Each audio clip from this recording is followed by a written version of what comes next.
Hello friends, how you all? I'm back again with yet another super handy guide. It's time to learn how to assign control center functions to iPhone's action button. With the iPhone 15 Pro models and all iPhone 16 models, Apple has introduced the action button, a customizable hardware button that allows you to quickly access various functions. In iOS 18, Apple has expanded the action button's capabilities to include control center functions as well, thereby providing users with even more ways to enhance their device convenience. That said, let's get started.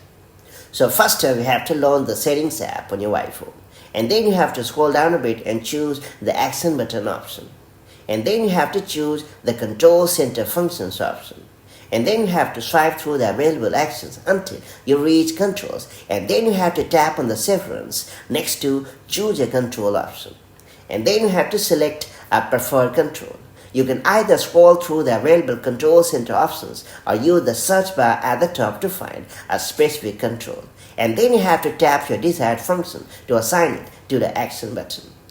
Now, some of the control center functions you can assign include dark mode, airplane mode, cellular data, personal hotspot, quick note, and scan code. Now, depending on the apps installed on your device, third-party apps controls may also be available. Now, once you have assigned your control center functions, you just have to press and hold the action button to activate it. This provides quick access to essential features without needing to navigate through the settings or open the control center on your device, thereby making your iPhone experience more streamlined and efficient. And that's about it. If you found this video helpful, do like and share it, and I'll see you in the next video with more such handy iPhone tips and tricks. Till then, stay safe and have a good time. Bye.